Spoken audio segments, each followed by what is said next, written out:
இந்த மார்க் அறிஞர்கள் சொல்லக்கூடியவங்க என்ன பண்றான்னு கேட்டீங்கன்னா, மார்க் அறிஞர் என்ன சொல்றான்னு கேட்டீங்கன்னா, இப்போ இவ்வளவுதான் விஷயம் இருக்குது, ஒரு 15 நிமிஷத்து விஷயம் தான் இது, 20 நிமிஷத்து விஷயம் தான். இப்போ இவங்க சுத்தி வளைச்சு மார்க்கத்தை கடினமாக சொன்னார்ல சகோதர், ஒரு தூய்மையான நிலை இருந்துச்சு. இப்போ டிஎன்டிஜே மட்டும் நம்ம ஏன் எடுக்கிறோம்னா, இப்போ அதிகமாக ஏன் எடுக்கிறோம்னா, அவங்க தான் இன்னைக்கு மார்க்கத்தை களங்கப்படுத்தி இருக்கிறாங்க. தூய்மையான முறையில் சொல்றோம்னு சொல்லி இன்னைக்கு மக்களை சிந்திக்க விடாம அந்த தூய்மையை குழப்பி மக்களுக்கு எது உண்மை எது பொய்ன்னு அறிய முடியாத ஒரு நிலை ஏற்படுத்தி வச்சிருக்கிறாங்க. இப்ப எளிமையான விஷயம், மார்க்கத்தை எப்படி அறிஞ்சிக்கணும், சம்பந்தப்பட்ட நபர்கிட்ட போய் கேளு, தெரிஞ்சுக்க முடிஞ்சது விஷயம். ஆனா இவங்க மார்க்கத்தை இன்னைக்கு குரானின் பெயராலும் ஹதீஸின் பெயரால் விளையாடிட்டு இருக்கிறாங்க. இப்ப இவங்க என்ன சொல்லி இந்த வார்த்தை நம்ம எடுத்து வச்சிட்டோமா, மார்க்கத்தை அறிஞ்சிக்கிறதுக்கு இதுதான் வழிமுறை அப்படின்னு, உடனே நம்மளை பத்தி என்ன விமர்சனம் பண்ணுவாங்க, இவங்க குரானை படிக்கிறது இல்ல, விவாதம் சம்பந்தமா எத்தனை ஆயத்துகள் இருக்குது அப்படி திசை திருப்போம். அதுக்காக நம்ம இந்த மேற்கொண்ட ஆதாரம் நம்ம எடுத்துருக்கிறோம். விஷயம் விவாதம் இருக்காது, இவ்வளவு முடிஞ்சது விஷயம். அப்போ அவங்க என்ன சொல்லுவாங்கன்னா, நம்ம அதோட நிப்பாட்டினோம்னா விவாதம் சம்பந்தம் இத்தனை ஆயத்தில் இருக்கு, தங்களோட ஆதரவாளை தக்க வச்சுக்கிறதுக்கு உடனே இந்த ஆயத்துகள் போட்டு பாருங்க இதெல்லாம் மறுக்கிறாங்க மறைக்கிறாங்க. அது எல்லாத்தையும் இன்ஷால்ல ஒண்ணு விடாம நம்ம பேசுவோம். இப்போ அவங்க என்ன பண்றாங்க, விவாதத்துக்கு ஆதாரம் அப்படின்னு சொல்லி மிக முக்கியமா 2 ஆதாரங்கள் எடுத்து வைக்கிறாங்க. மிக முக்கியமா 2 ஆதாரங்கள் எடுத்து வைக்கிறாங்க. ஒன்னு என்னன்னு கேட்டீங்கன்னா, விவேகத்துடனும் அழகிய அறிவுரையுடனும் உமது ரப்பின் பாதையை நோக்கி அழைப்பீராக, அவர்களிடம் அழகிய முறையில் விவாதிப்பீராக. ஃபர்ஸ்ட் அல்லாஹ்வுடைய பாதையில அழகிய முறையில் அல்லாஹ் அழைக்க சொல்றான், அது அழகிய முறையில் விவாதிப்பீராங்கிறான். இது 16வது அத்தியாயத்தில் 125வது வசனம். இது ஒரு மிக முக்கியமான ஆதாரமா அவங்க வைக்கிறாங்க. 2வது என்னன்னு கேட்டீங்கன்னா, தனக்கு அல்லாஹ் ஆட்சியை கொடுத்ததற்காக இப்ராஹிமிடம் அவரது ரப்பு குறித்து தர்க்கம் செய்தவனை நீர் அறியவில்லையா, என் இறைவன் உயிர் கொடுப்பவன் மரணிக்க செய்பவன் என்று இப்ராஹிம் கூறிய போது, நானும் உயிர் கொடுப்பேன் மரணிக்க செய்வேன் என்று அவன் கூறினான். அல்லாஹ் கிழக்கில் சூரியனை உதிக்க செய்கிறான், எனவே நீ மேற்கில் உதிக்க செய் என்று இப்ராஹிம் கேட்டார். உடனே அல்லாஹ்வை மறுத்த அவன் வாயடைத்து போனான். அநீதி இழைத்த கூட்டத்திற்கு அல்லாஹ் நேர் வழி காட்ட மாட்டான். இது பக்ரால 258வது வசனம். இந்த 2 வசனங்கள் ஆதாரமா காட்டி விவாதம்ங்கிறது மார்க்கத்தில் உள்ளதுதான். சத்தியத்தை அறிஞ்சிக்கிறது அப்படின்னு சொல்லி சொன்னா விவாதம் செஞ்சு மட்டும்தான் அறிஞ்சிக்க முடியும். ஒருத்தன் தெளிவை அடையணும்னு சொல்லி சொன்னா விவாதம் செஞ்சு மட்டும்தான் தெளிவை அடைய முடியும் அப்படிங்கிற விஷயத்தை 2 வசனத்தை தான் மெயினா, ரொம்ப மெயினா ஆதாரமா காட்டுறாங்க. பொதுவா நீங்க ஒரு விஷயத்தை பார்க்கணும், ஒரு வசனம் இறங்குச்சு அப்படின்னு சொல்லி சொன்னா அந்த வசனத்தை நபி ஸல்லல்லாஹு அலைஹி வஸல்லம் அவங்க முதல் நடைமுறைப்படுத்தி காட்டுவாங்க. முதல்ல நபி ஸல்லல்லாஹு அலைஹி வஸல்லம் நடைமுறைப்படுத்தி காட்டுவாங்க. இப்போ உதாரணத்துக்கு, நபியே நெருங்கிய உறவினர்கள் அச்சமூட்டி எச்சரிக்கை செய்வீராக அப்படின்னு வசனம் வருது, அருளப்படுது. அப்ப அருளப்பட்ட உடனே நபி ஸல்லல்லாஹு அலைஹி வஸல்லம் நெருங்கிய உறவினர்கள் எல்லாம் அழைத்து எச்சரிக்கை செஞ்சாங்க. இது புகாரியில் உள்ள செய்தி, எல்லாம் தெரிஞ்ச விஷயம் தான். அது புகாரி முஸ்லீம் எல்லா செய்தியிலும் இருக்குது. அதே மாதிரி பார்த்தீங்கன்னா, நீங்கள் விரும்புவதை நல்வழியில் செலவிடாத வரை உண்மையான நன்மையை அடைந்து கொள்ளவே மாட்டீர்கள். அதாவது நீங்க விரும்பக்கூடிய பொருளை நீங்க தானம் செஞ்சாதான் உண்மையான நன்மை நீங்க அடைய முடியுங்கிற வசனம் அல்லாஹ் இறக்குறான். இந்த இறக்குன மாத்திரத்திலேயே அபு தல்ஹா அப்படிங்கிற சஹாபி பைருஹா அப்படிங்கிற தோட்டத்தை அல்லாஹ்வுடைய பதில தர்மம் செய்யறாரு. அல்லாஹ்வுடைய அவர் ரொம்ப பிடித்தமான தோட்டம், ஹதீஸ்கள்ல புகாரி முஸ்லீம்ல வருது, அவர் ரொம்ப பிடித்தமான தோட்டமா இருந்துச்சு. இந்த தோட்டத்தை இந்த வசனம் அருளப்பட்ட உடனேயே தான தர்மம் பண்ணாங்கன்னு வருது. அதே மாதிரி பாத்தீங்கன்னா, நபி ஸல்லல்லாஹு அலைஹி வஸல்லம் அவங்களுடைய மனைவி ஆயிஷா அவங்க மேல அவதூறு சுமத்துறாங்க. அது நீளமான சம்பவம். அது அந்த அவதூறு சுமத்தினதுல மிஸ்தக் அப்படிங்கிற சஹாபியும் ஒருத்தர். இந்த மிஸ்தங்கிற சஹாபி யாருன்னு கேட்டீங்கன்னா, அபூபக்கர் சித்திக்கிட்ட உதவி வாங்கிட்டு இருந்தவர். அபூபக்கர் சித்திக் அவருக்கு உதவிகள் செஞ்சிட்டு இருந்தார். அவர் ஏழ்மை நிலையில இருந்த சஹாபி. அப்ப அவருக்கு உதவி செஞ்சிட்டு இருக்கிறாரு. அப்ப ஆயிஷா அவங்க மேல அவதூறு சுமத்தின உடனே அது அவதூறுன்னு சொல்லி அல்லாஹ் அறிவிச்சதுக்கு அப்புறம் அபூபக்கர் சித்திக் என்ன பண்றாருன்னா, இனி ஒருபோது மிஸ்தருக்கு நான் உதவி செய்ய மாட்டேன், அல்லாஹ் மீது சத்தியமாக சத்தியம் செய்யறாரு. அப்ப அல்லாஹ் ஒரு வசனத்தை இறக்குறான்.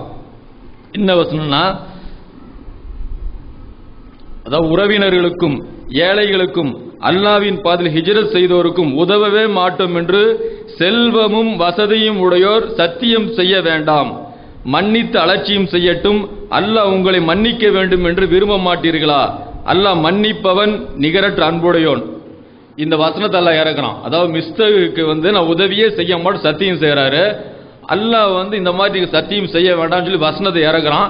உங்களை மன்னிக்க வேண்டும்னு விரும்ப மாட்டேன்னு கேட்ட உடனே அல்லாஹ்வுடைய மன்னிப்பு எனக்கு வேணும்னு சொல்லி உடனே வந்து சத்தியத்தை முடிச்சிட்டு மிஸ்டேக்கு வந்து வழக்கம் போல உதவி பண்றாரு. அப்போ ஒரு வசனம் இதுல அடிப்படையா நம்ம என்ன சொல்ல வரோம்னா, ஒரு வசனம் வந்து அருளப்பட்டுச்சுன்னா உடனே நபி ஸல்லல்லாஹு அலைஹி வஸல்லம் அவங்களும் அதை ஃபாலோ பண்ணுவாங்க, சஹாபாக்களும் ஃபாலோ பண்ணுவாங்க. இதுதான் அவங்களோட நடைமுறை.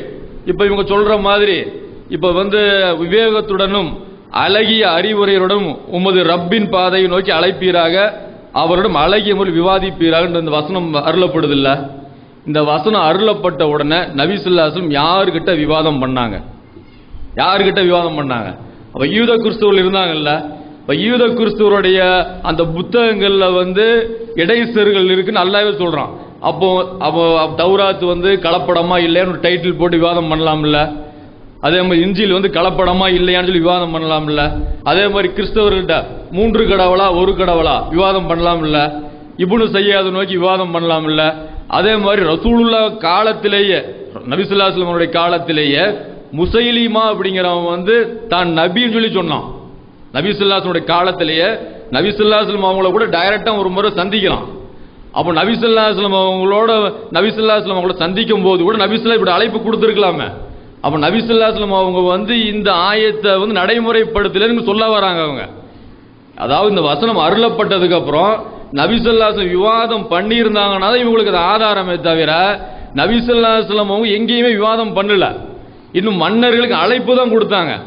மன்னர்களுக்கு வந்து 3வது அத்தியாயத்தில் 64வது வசனம் இருக்கு பாருங்க. வேதமுடையர உங்களுக்கும் எங்களுக்கும் மத்தியில் ஒரு பொதுவான கொள்கையின் பக்கம் வாங்க அப்படி லெட்டர் தான் போட்டாங்களே தவிர விவாதத்துக்கு வாங்க அப்படி நபி ஸல்லல்லாஹு அலைஹி வஸல்லம் வந்து அந்த மாதிரி அழைப்பு கொடுக்கவே இல்லை.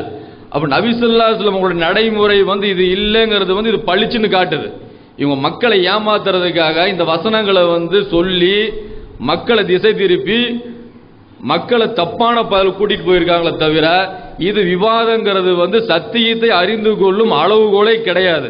அப்ப யாருக்கிட்டையுமே வந்து நபி ஸல்லல்லாஹு அலைஹி வஸல்லம் இந்த மாதிரி விவாதம் பண்ணது கிடையாது. அதே மாதிரி பாத்தீங்கன்னா ஹன்சிங்கிறவனும் வந்து அன்சி அப்படிங்கிறவன் நான் நபின்னு சொல்லியிருக்கேன் ரசூலுல்லாஹ்வுடைய காலத்திலேயே. ரசூலுல்லாஹ் உயிரோட இருக்கும் போது இவங்கள சொன்ன நபர்கள் இவங்க 2 பேர். அப்ப அவங்களோட விவாதம் செய்யல. அப்ப நாத்திகர்கள் நீங்க சொல்றோம்ல, தமிழகத்துக்கு நாத்திகம் புதுசு. ஆனா வந்து நபி ஸல்லல்லாஹு அலைஹி வஸல்லம் காலத்திலேயே வந்து நாத்திகம் இருந்துச்சு. அப்ப அந்த நாத்திக கொள்கை கொண்ட மக்கள்கிட்டையும் வந்து நபி ஸல்லல்லாஹு அலைஹி வஸல்லம் விவாதம் பண்ணல. அப்ப இங்க என்ன அல்லாஹ் ஃபர்ஸ்ட் சொல்றான்னா உமது ரப்பின் பாதைக்கு அழைப்பீராகன்னு சொல்லி சொல்றான். இந்த ஆயத்துக்கு விளக்கம் என்னன்னு கேட்டீங்கன்னா ஃபர்ஸ்ட் தாவா பண்ணணும். தாவா பண்ணும்போது அவங்க 2 கேள்வி கேட்பாங்க பாருங்க. இப்ப 2 கேள்வி கேட்கும் போது அந்த கேள்விகளும் பதில் சொல்றோம் பாருங்க. இது ஒரு விவாதமா அமையும். இது ஒரு விவாதமா அமையும். ஒரு அல்லாஹ் நீ வழிபடுன்னு சொல்றோம். அப்ப அவன் எதிரணியில் உள்ளவன் கேட்குவான் அல்லாஹ்னா யாரு? அதுதான் இப்ராஹிம் நபி மேட்டர் நடந்த விஷயம்.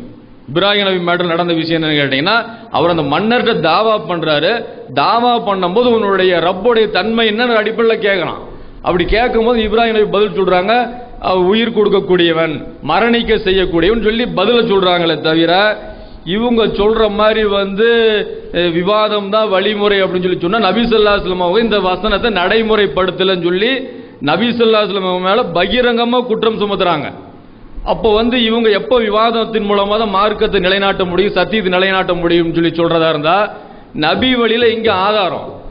ஏன்னு கேட்டா நாங்க செய்யக்கூடிய ஒவ்வொரு செயல்களும் எங்க கிட்ட வந்து நாங்க எதை செஞ்சாலுமே எங்க கிட்ட ஆதாரம் இல்லாம நாங்க செய்ய மாட்டோம். குர்ஆன் ஹதீஸின் ஆதாரத்தின் அடிப்படையில் செய்யறோம்னு சொல்லி சொல்றாங்கல்ல. இந்த வசனம் அருளப்பட்டவுடன் நபி ஸல்லல்லாஹு அலைஹி வஸல்லம் யாருடன் விவாதம் செய்தார்கள்? ஒரு பலவீனமான ஹதீஸ் ஒண்ணுமே கிடையாது.